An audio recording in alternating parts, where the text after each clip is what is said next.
Quantos por cento que o investidor pode ter de fundos imobiliários na carteira? Por exemplo, o cara fala, eu amo fundos imobiliários, quero ter, tirando a minha reserva de emergência, obviamente, quero ter tudo em fundos imobiliários. Eu acho que não deve. Não deve porque você quer, antes de você querer ter tudo em fundo imobiliário, você quer ter paz, sossego e tranquilidade.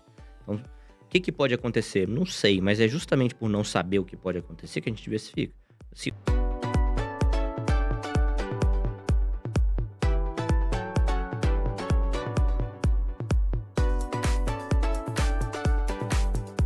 Agora, Danilo, uma carteira bem montada hoje, bem diversificada, qual percentual, vamos falar por mês, que a gente pode obter com uma carteira hoje, nos dias de hoje? Segura para o investidor que não quer muita adrenalina. Hoje eu acho que um 0,8 por mês, assim, mais ou menos. Tá ótimo, 0,8. Dá pra ter mais. Limpo de imposto, né? Limpo de imposto. Dá pra ter mais com mais risco.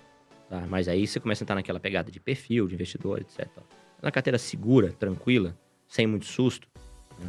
0,8% ao mês ali, hoje dá pra fazer uma. E a declaração de imposto de renda, hein, Danilo? Muitas pessoas perguntam pra gente, mas como é que funciona? É muito delicado. O que você acha? Sabe que eu sempre falava assim da declaração, né?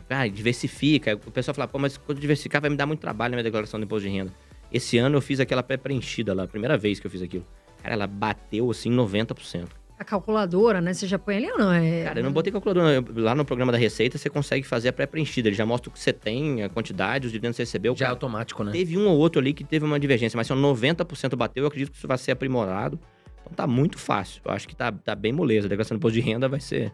Mas é importante, o Danilo, até queria que você comentasse sobre isso, essa questão de pagar quando vende, sabe? Porque o pessoal se confunde. Sim. Se você vender a cota e tiver lucro, você tem que pagar 20% de imposto até o último dia útil do mês seguinte, né? Você tem que fazer esse pagamento. Os dividendos são isentos de imposto de renda. Exato. Agora, comprou um fundo imobiliário por 100, resolveu vender daqui um mês por 120, você teve R$20 de lucro, você vai pagar, Você tem que pagar 20% sobre o lucro, ou seja, sobre os R$20. Então é uma pergunta muito importante que a Carol fez, porque as pessoas às vezes elas têm dúvida. Mas então é isento completamente de imposto? Não. Os dividendos sim, mas o lucro da operação de compra e venda você tem que pagar. Uma pergunta interessante da Carol. Agora, quantos por cento que o investidor pode ter de fundos imobiliários na carteira? Por exemplo, o cara fala, eu amo fundos imobiliários, quero ter, tirando a minha reserva de emergência, obviamente, quero ter tudo em fundos imobiliários. Eu acho que não deve. Não deve porque você quer, antes de você querer ter tudo em fundo imobiliário, você quer ter paz, sossego e tranquilidade. Então, o que pode acontecer? Não sei, mas é justamente por não saber o que pode acontecer que a gente diversifica. Sim, eu também não gosto da ideia de ter tudo em ações. Eu sei que tem gente que tem, eu sei que tem gente que tem tudo em fundo imobiliário, mas eu gosto da ideia da carteira diversificada. A minha carteira, em termos de renda variável, vai para 50% em fundo imobiliário, 50% em ações. Tá? Renda fixa, para mim, Danilo, é mais na reserva de emergência mesmo, tá? Agora, o investidor vai ter que dosar isso, cara. Além da reserva de emergência, eu acho que um bom comecinho é o cara partir por um terço. Um terço renda fixa, um terço em ações, um terço fundo imobiliário. Tá? Mas eu não tô muito agressivo em renda variável? Não, porque você já fez a tua reserva de emergência, né? E aí você vai dosando. Essa volatilidade tá legal? A oscilação de preço tá te incomodando? Tá incomodando. Então eu vou precisar ter mais renda fixa e menos um pouco de ações, entendeu? Eu quero mais dividendos, então tem que ter mais ações de dividendos, mais fundo imobiliário. O que você quer? A gente não é Ctrl-C, Ctrl-V um do outro, né? O investidor ele vai ter que fazer esse exercício. O perfil conta muito. Por exemplo, comparando eu e o André, né? O André é muito mais agressivo que eu, né? Tem a reserva menor. Eu não, eu já sou mais conservador, então eu prefiro aumentar um pouco. Mas isso é perfil. O André tem esse perfil, ele aguenta mais. Eu não. 80% do meu patrimônio tá em renda variável. Mas eu diversifico muito. Eu tenho fundo imobiliário, eu tenho ações, eu tenho um pouquinho de moedas digitais, eu tenho ativos nos Estados Unidos entre ações, ETFs e REITs. Perfeito, bem e diversificado. 20% eu tô em renda fixa, mas... Porque eu tenho um perfil um pouco mais conservador, embora não seja tanto, né? Mas o André aguenta mais. Então, isso aí é muito importante. Não é nem o emocional mesmo. Porque senão a pessoa vai... Isso aqui é muito importante, a gente tá falando. Porque o perfil conta muito. A pessoa fala, eu sou arrojada, mas daí dá uma queda na bolsa, ela vai, meu Deus, desespera, sai... Mas quando o cara começa, por exemplo, no meu caso, 80% em renda variável.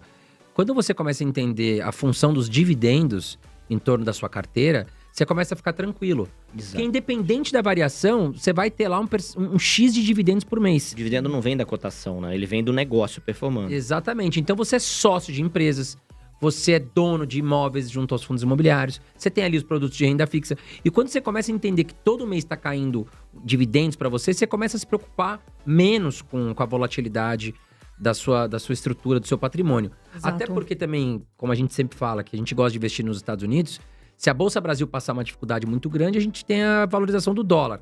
E aí também equaliza a questão do seu patrimônio. Então, o meu patrimônio, apesar de estar em 80% em renda variável, ele acaba sendo pouco volátil. Hoje você tem 50% em fundos imobiliários, como é que tá o restante? A minha alocação alvo é 50% fundo imobiliário, 50% ações. Ainda estou com um pouco mais em fundo imobiliário. Eu tive uma concentração maior um tempo atrás. Eu venho buscando essa recuperação com ações. Tá? Então, eu tenho a minha reserva de emergência em renda fixa. Tem uns ETFzinhos ali no exterior, mas estou majoritariamente Brasil, renda fixa. Minha diversificação poderia ser melhor.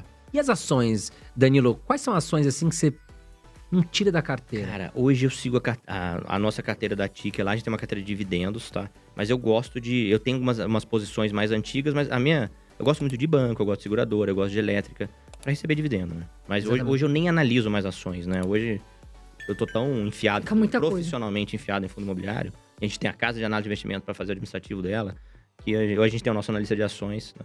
Assim, o que vem de novidade a gente coloca de lá. Mas eu tenho umas posições que eu carrego antigo, Itaú, tem Itaúsa também. Enfim, eu gosto pelos dividendos. Eu sou mais dividendo mesmo.